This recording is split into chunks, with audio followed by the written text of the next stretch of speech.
স্বাগত ডিবিসি সংবাদে আপনাদের সাথে আছে আমি রঞ্জন শুভ্র। রাজধানীর রমনা ইঞ্জিনিয়ারিং ইনস্টিটিউটে শহীদ বুদ্ধিজীবী দিবস উপলক্ষে আলোচনা সভায় কথা বলছেন বিএনপি মহাসচিব মির্জা ফখরুল ইসলাম আলমগীর। আমরা সরাসরি যাচ্ছি সেখানে। তাহলে আমি অবশ্যই এর তীব্র প্রতিবাদ ও নিন্দা জানাচ্ছি, প্রত্যাহার করার জন্য অনুরোধ করছি।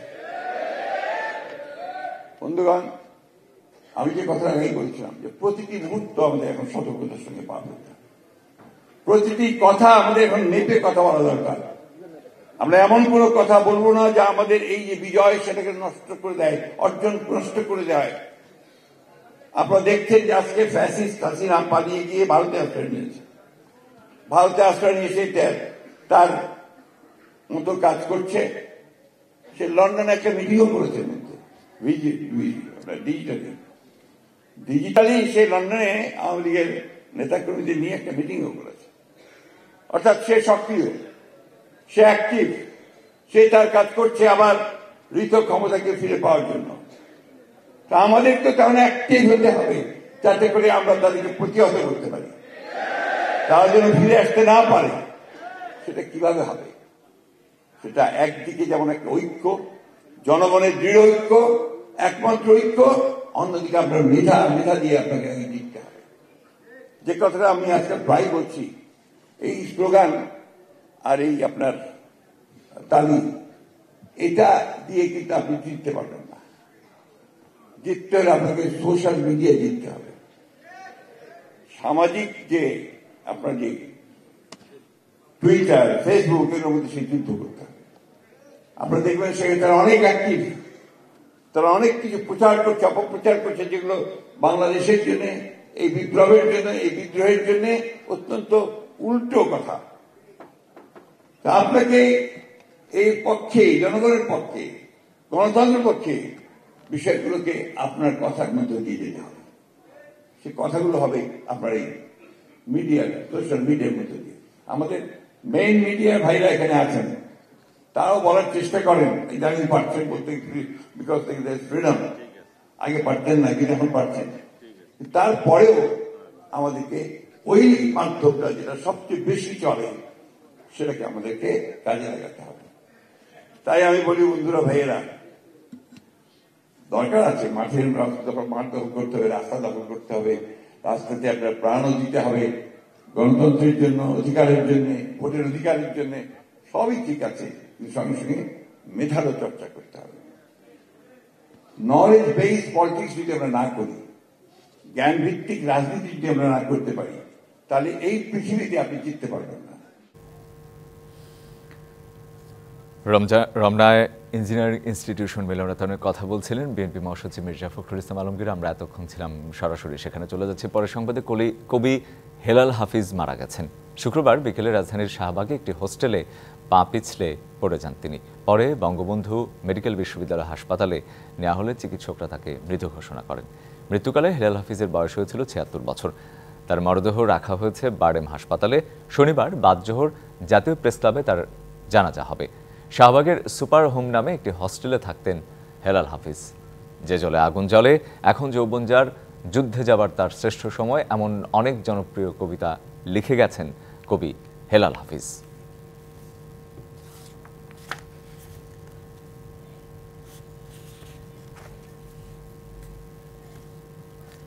গণতান্ত্রিক দেশের সংস্কার যদি নির্বাচিত প্রতিনিধিরাই করবে, তাহলে ৫৩ বছরের রাজনৈতিক দলগুলো কেন নিজেদের সংস্কার করেনি, এমন প্রশ্ন রেখেছেন পরিবেশ উপদেষ্টা সৈয়দা রিজওয়ানা হাসান। বলেন, যদি তাদের দিয়েই সংস্কার হতো তাহলে জনগণ অন্তর্বর্তী সরকারকে দায়িত্ব দিল কেন?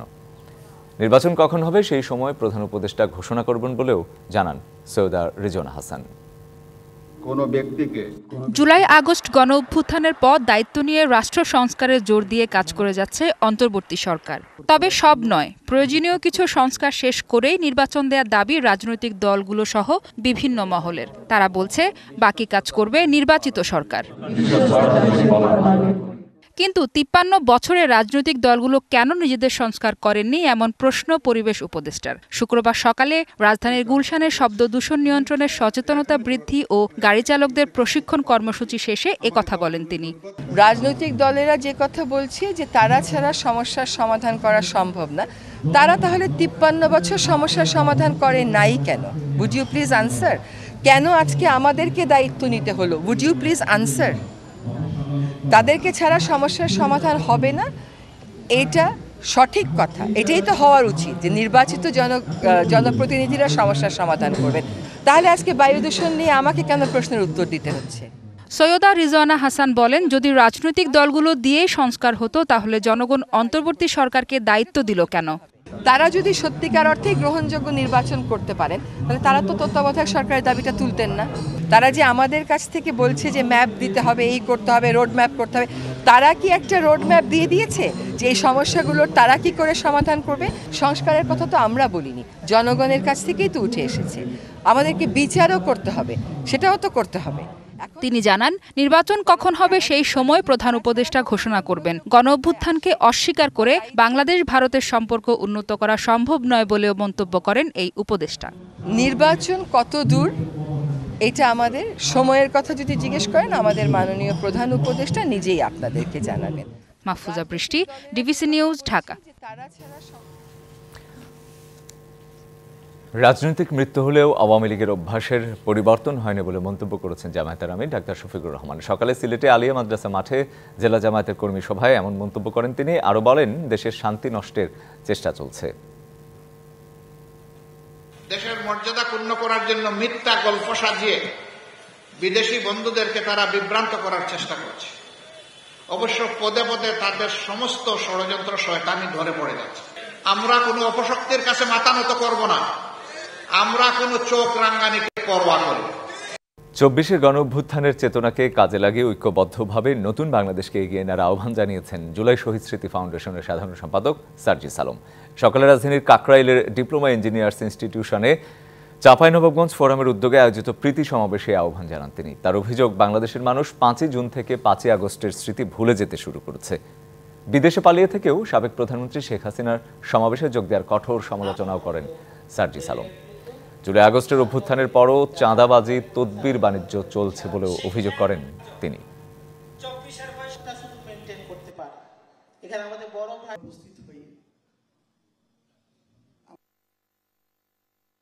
আমরা যদি নিজেরা ঐক্যবদ্ধ থাকি, আমাদের ভিতরে যদি ২৪-এর ছাত্র জনতার জীবন এবং রক্তের যে স্পিরিট সেটি থাকে, এবং আল্লাহ যদি আমাদের সহায় থাকেন, তাহলে অবশ্যই যেই বাংলাদেশের স্বপ্ন আমরা দেখি, যে উত্তরের স্বপ্ন আমরা দেখি, সেটি আমরা প্রতিষ্ঠা করতে পারবো।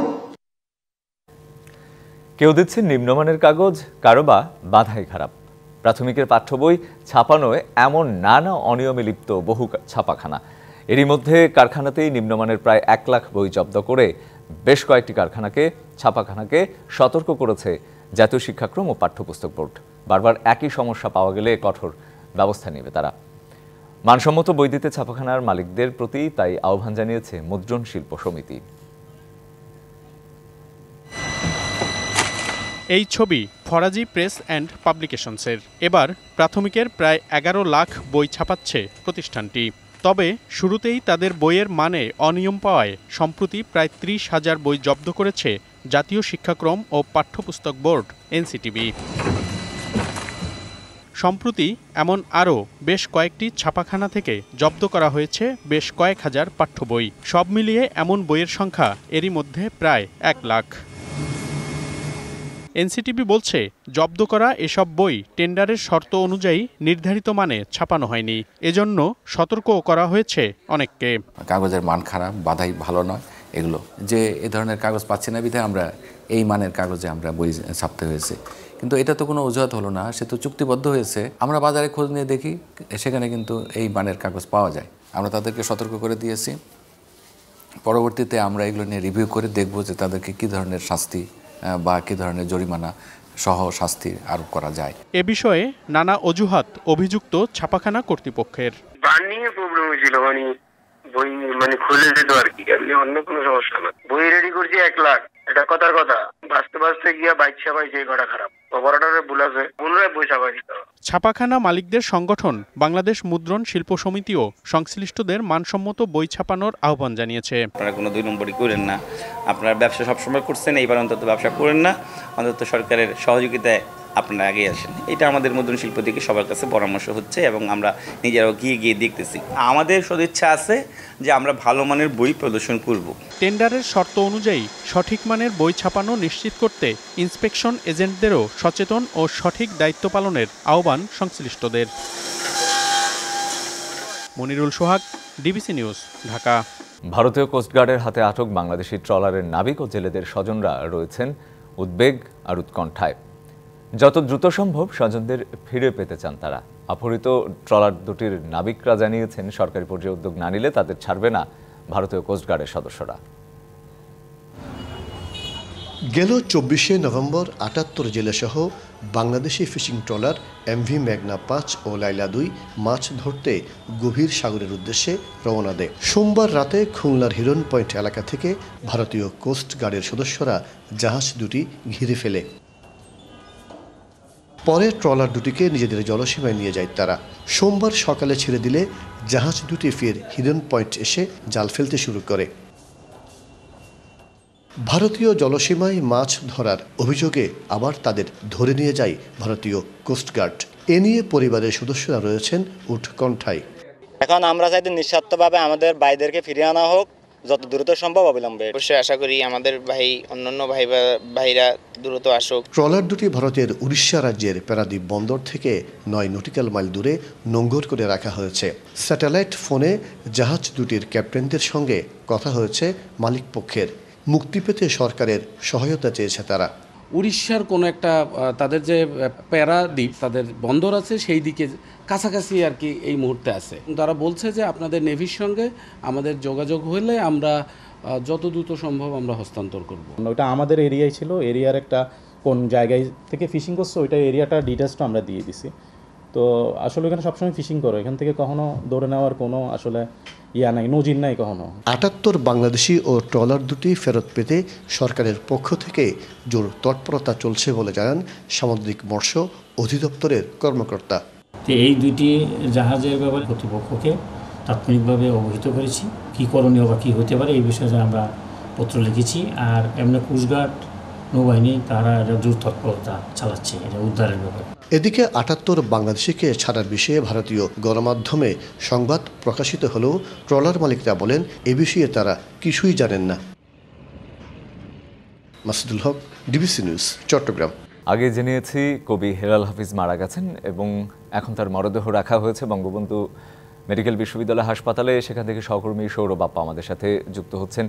সৌরভ, কারা এসেছেন, কি বলছেন তারা, যারা এসেছেন তাদের প্রতিক্রিয়া জানতে চাই। স্বজনদের কারো সাথে আসলে দেখা হয়েছে না, কখন তার জানাজা এবং দাফন হবে সে ব্যাপারেও একটু জানতে চাই। রঞ্জন, আমরা যতদূর খবর পেয়েছি আজকে দুপুর 1:30টার দিকে তিনি যে হোস্টেলে থাকতেন, সুপার হোস্টেল নামে যে জায়গাটিতে তিনি থাকতেন, তিনি আসলে একাকী নিঃসঙ্গই তো তিনি থাকতেন এবং পরিবারের সঙ্গে থাকতেন না। তার পরিবার বলতেও সেরকম কেউ ছিল না, যেহেতু সংসার ধর্ম তিনি পালন করেনি। তিনি দুপুর 1:30টার দিকে আজকে সম্ভবত গোসল করার সময় তিনি বাথরুমে পা পিছলে পড়ে যান এবং সেখানে তার মাথায় রক্তক্ষরণ হয় এবং তিনি আঘাত পান এবং মাথা থেকে রক্তক্ষরণ হওয়ার পরে যেহেতু পাশেই বঙ্গবন্ধু মেডিকেল কলেজ হাসপাতাল এবং এখানে নিয়ে আসা হয় সেখান থেকে তাকে, এবং আমরা যারা প্রত্যক্ষদর্শী ছিলেন এবং তার সাথে শেষ সময়গুলোতে যারা সময় কাটিয়েছেন এবং সুপার হোস্টেলে যারা দায়িত্বে ছিলেন তাদের সাথেও কথা বলেছি। 1 ঘন্টার মধ্যেই তাকে এখানে নিয়ে আসা হয়, কিন্তু মোটামুটি আসার পরেই চিকিৎসকরা কিন্তু এখানেই তাকে মৃত ঘোষণা করে এবং এই মুহূর্তে তার মরদেহ এখন জরুরি বিভাগে রাখা আছে বঙ্গবন্ধু মেডিকেল কলেজ হাসপাতালের। এবং হেলাল হাফিজের যে কাব্য প্রতিভা, এটা নিয়ে তো নতুন করে বলার কিছু নেই। বাংলাদেশের প্রেম এবং বিদ্রোহ 2 ধরনের কবিতাতে তার অবদান অসামান্য। যদিও তিনি মাত্র 2টি কাব্যগ্রন্থ দিয়ে গেছেন আমাদের এই সময়কে বা বাংলা সাহিত্যকে, কিন্তু 2টি কাব্যগ্রন্থের প্রতিটি কবিতাই কিন্তু চূড়ান্তভাবে জনপ্রিয় ছিল এবং প্রতিটি কবিতাই দারুণভাবে অনুপ্রেরণামূলক, তরুণ থেকে শুরু করে সব বয়সী মানুষের জন্য।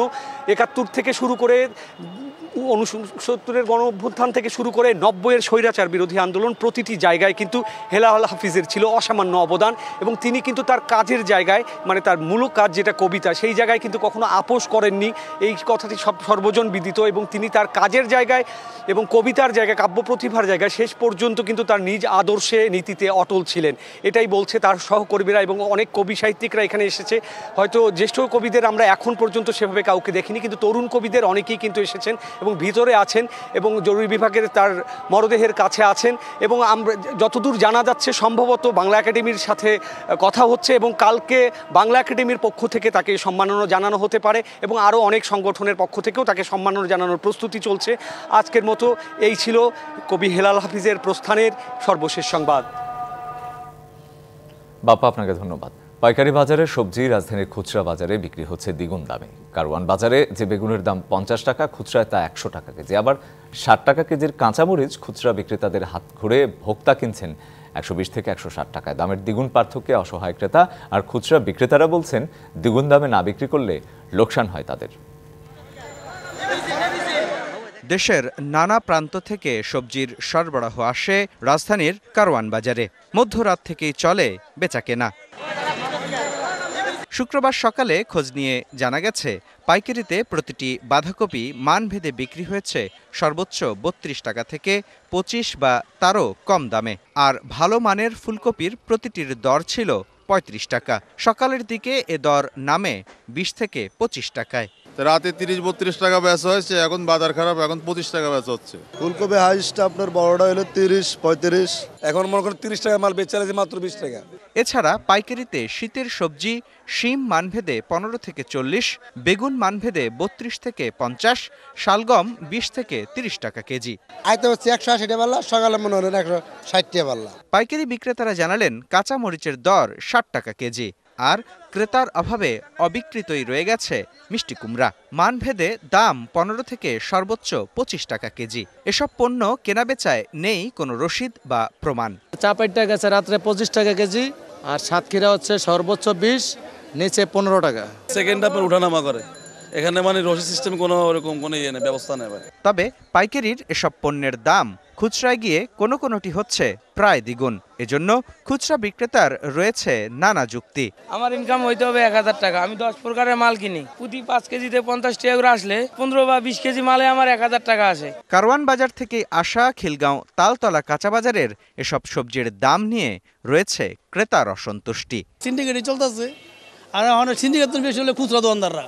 খুচরায় বাঁধাকপি ফুলকপি প্রতিটি 50 টাকা, মিষ্টি কুমড়ার কেজি 40, শিম মানভেদে 50 থেকে 100, বেগুন 80 থেকে 100 আর কাঁচামরিচ 120 থেকে 160 টাকা কেজি। গোল বেগুন 100 টাকা, কাঁচামরিচ 120 টাকা কেজি। ক্রেতার অভিযোগ, দামের এ পার্থক্য দূর করতে নেই সরকারের কোনো কার্যকর উদ্যোগ। প্রত্যেকটা আইটেমের দাম বেশি, কারণ বাজার সিন্ডিকেট আছে, আপনার এইসব ছোটখাটো বাজারে এগুলি তো সিন্ডিকেট আছে। ক্রেতারা বলছেন সরবরাহ ব্যবস্থার আধুনিকায়নের অভাবেই খুচরা ক্রেতাদের চড়া দামে সবজি কিনতে হচ্ছে, যার প্রতিকার করার কেউ নেই। মুস্তফা মাহবুব, ডিবিসি নিউজ, ঢাকা। অগ্রহায়ণের শেষ হতে না হতেই শীতে কাঁপছে রাজধানী সহ সারা দেশ। কনকনে ঠান্ডায় জবুথবু উত্তরের জনপদের জীবন। এরই মধ্যে পঞ্চগড়ের তেঁতুলিয়ায় তাপমাত্রা নেমেছে 8.4 ডিগ্রিতে। আগামী কয়েকদিন এই তাপমাত্রা আরও কমতে পারে। এর মধ্যে শৈত্যপ্রবাহেরও আভাস দিয়েছে আবহাওয়া অধিদপ্তর। পাহাড়ের হিমেল হাওয়ায় কনকনে শীত, জর্জরিত পঞ্চগড়ের জনজীবন। পৌষের আগেই তেঁতুলিয়ায় তাপমাত্রা নেমেছে 8.4 ডিগ্রি সেলসিয়াসে। কয়েকদিন ধরে উত্তরের এই জেলায় সন্ধ্যার পর শীতের প্রকোপ একটু বেশি থাকছে। রাতভর বৃষ্টির মতো ঝরছে কুয়াশা। ঘন কুয়াশা আর তীব্র ঠান্ডায় মানুষের এখন জবুথবু অবস্থা। দুর্ভোগ বেড়েছে খেটে খাওয়া মানুষের। ঠান্ডা তো কষ্ট হয়, কি করিবেন, আলু খেতে মাটি না দিলে তো হয় না। হাত পা মানে ঠান্ডা এবারে হাত পা কোকড়া হয়ে যায়, বদশা মতো হয়ে যায়। পঞ্চগড়ের ওপর দিয়ে বয়ে যাওয়া এই মৃদু শৈত্যপ্রবাহ থাকতে পারে আরো 2-3 দিন। এই জেলার উপর দিয়ে আজ থেকে মৃদু শৈত্যপ্রবাহ অনুমান রয়েছে এবং এই মৃদু শৈত্যপ্রবাহটি আগামী 2 থেকে 3 দিন অব্যাহত থাকতে পারে। উত্তরের আরেক জেলা কুড়িগ্রামে কুয়াশা বাড়ছে সন্ধ্যার পর থেকেই। পথঘাট ঢাকা থাকছে পরদিন সকাল পর্যন্ত। উত্তরের হিমেল হাওয়ায় শীতের তীব্রতা বেশি অনুভূত হচ্ছে ঠাকুরগাঁওয়ে। কমেছে ঘরের বাইরে মানুষের আনাগোনা, বেড়েছে ঠান্ডাজনিত রোগ। দেশের দক্ষিণ পশ্চিমাঞ্চলের জেলা চুয়াডাঙ্গায় তাপমাত্রার পারদ প্রতিদিনই নিচের দিকে নামছে। শুক্রবার সকালে সর্বনিম্ন তাপমাত্রা রেকর্ড করা হয় 9.8 ডিগ্রি সেলসিয়াস। বেড়েছে কুয়াশাও। প্রয়োজন ছাড়া ঘরের বাইরে বের হচ্ছে না অনেকে। ভিড় বেড়েছে গরম কাপড়ের দোকানে। এই ঠান্ডায় মানুষ কেউ বেড়াচ্ছে না, যার কারণে আমাদের ঠিকমতো ভাড়া হয় না। হাত পা টালি যাচ্ছে, খুবই সমস্যা, কাজ কামে যেতে পারছি না। ঝালকাঠিতে বেড়েছে শীতের প্রকোপ। শীত জেঁকে বসেছে দ্বীপ জেলা ভোলাতেও। চরম দুর্ভোগে জেলে ও নৌযান শ্রমিক সহ নদী নির্ভর শ্রমজীবী মানুষ। প্রচণ্ড ঠান্ডা উপেক্ষা করেই কাজে বের হচ্ছেন কেউ কেউ। ঘন কুয়াশায় ব্যাহত হচ্ছে নৌযান চলাচল। আমাকে তো ট্রলার নিয়ে নামতে হয়, পেটের দেয়, তাহলে আমরা অনুপায়। কুয়াশা, তারপরে সব দিক দিয়ে একটু বেশি ঠান্ডা পড়ছে। আর কাজ না করলে আমাদের সংসার কিভাবে চলবে? আবহাওয়া অধিদপ্তর জানিয়েছে পঞ্চগড়, রাজশাহী, চুয়াডাঙ্গার ওপর দিয়ে মৃদু শৈত্যপ্রবাহ বয়ে যাচ্ছে। তা আরও কয়েকদিন অব্যাহত থাকবে। শেখনিকা সুলতানা, ডিবিসি নিউজ ডেস্ক। সাপ্তাহিক ছুটির দিনেও বায়ু দূষণে বিশ্বের 126 নগরীর মধ্যে শীর্ষে রাজধানী ঢাকা। সকালের দিকে ঢাকার বায়ুমান ছিল 262, যা খুবই অস্বাস্থ্যকর হিসেবে বিবেচিত। বায়ু দূষণের পরিস্থিতি নিয়ে তুলে ধরা সুইজারল্যান্ড ভিত্তিক প্রতিষ্ঠান IQR এই প্রতিবেদন তুলে ধরে। বায়ু দূষণে 217 স্কোর নিয়ে দ্বিতীয় অবস্থানে ভারতের রাজধানী দিল্লি। গেল বৃহস্পতিবার ঢাকার বায়ুমান 300-রও বেশি ছিল, যা ছিল দুর্যোগপূর্ণ। ঢাকা ও আশপাশের জায়গায় বেশি দূষণের মধ্যে মার্কিন দূতাবাস, পুরান ঢাকার বেচারাম দেউরি ও ইস্টার্ন হাউজিং রয়েছে। NCL T20-র প্রথম পর্ব শেষে 4 পয়েন্ট নিয়ে শীর্ষে রংপুর, সমান পয়েন্ট নিয়ে দ্বিতীয় অবস্থানে ঢাকা। এছাড়া একটি করে ম্যাচ জিতে 2 পয়েন্ট রয়েছে বাকিদের নামের পাশে। তবে হোস্ট সিলেট বিভাগ এখনও জিততে পারেনি কোনো ম্যাচ। শুক্রবারের সিলেট ছুটির আমেজে শহর, বিনোদনের খোঁজে মানুষ ছোটে বিকেল নাগাদ। মাঠে বসে খেলা দেখতে চাইলেও নেই উপায়। ছুটির দিনে NCL-এর কোনো ম্যাচ নেই লাক্কাতুরায়। ঘরোয়া লিগে দর্শক হয় না খুব একটা। প্রচারণায় না থাকলেও টিকিট কিনে গ্যালারিতে বসেন কিছু দর্শক। যদিও NCL-এ গেল 2 ম্যাচে স্বাগতিক দল সিলেট বিভাগ জয়শূন্য। Local boy pacer Khaled Ahmed বললেন, T20 মোমেন্টামের খোঁজে আছেন তারা। মোমেন্টামের খেলা, মোমেন্টামটা আমরা সবসময় ধরে রাখার চেষ্টা করবো। এটা নিয়ে সবাই কাজ করতেছে, কোচের সাথে কথা বলতেছে। কোচ রাজিম ভাই আছে, তারেক ভাই আছে। আমরা বোলিংয়ে কিভাবে, ডিপার্টমেন্টে কিভাবে উন্নত করতে পারি, ওনার সাথে কথা হইতেছে আর কি। এগুলো NCL-এর বাইরে এসে খালেদ ডুব দিলেন স্বপ্নের টাইগার ব্রিগেডে। বললেন, কম্বিনেশনের জন্য বাদ পড়েছেন ওয়েস্ট ইন্ডিজ সফর থেকে। দলে থাকলে চেষ্টা করেন বল হাতে শতভাগ দিতে। বাংলাদেশে অনেক পেস বোলার, সবাই ভালো পেস বোলার। আমি যেখানে সুযোগ পাবো আমার চেষ্টা থাকবে। যেহেতু আমাদের ডোমেস্টিক ছিল সব থেকে বড় আসরে, ফিল হইতেছে যে আমিও ন্যাশনাল টিমের মতোই আছি। ন্যাশনাল টিমের এখানে যে খেলাগুলো হচ্ছে। 2023 বিশ্বকাপের পর টাইগারদের বোলিং কোচের দায়িত্ব ছাড়েন অ্যালান ডোনাল্ড। তবুও এই কোচ এখনো যোগাযোগ রাখেন খালেদদের সাথে। এই পেসার বললেন, ডোনাল্ডের শর্ট লিস্টে থাকাটা বাংলাদেশি বোলারদের জন্য নিঃসন্দেহে আলাদা প্রেরণার। উনি ভালো কিছু হলে ডোমেস্টিকে উনি ফলো করে, ভালো কিছু হলে উনি আমাদেরকে অ্যাপ্রিসিয়েট করে বা ধরে রাখার চেষ্টা করে, আরো ভালোভাবে করার চেষ্টা করে, করার জন্য বলে আর কি। NCL T20-র 8 দল একদিন বিরতির আগ পর্যন্ত খেলেছে 2টি করে ম্যাচ। রংপুর ও ঢাকা মেট্রো শতভাগ আর 1টা করে ম্যাচ জিতেছে ঢাকা, রাজশাহী, চট্টগ্রাম ও খুলনা।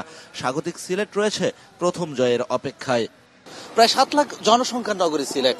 সেখান থেকে যদি 50,000 মানুষও ক্রিকেট পছন্দ করে, নিঃসন্দেহে শুক্রবারের ছুটির দিনে গ্যালারি ভরে যেত।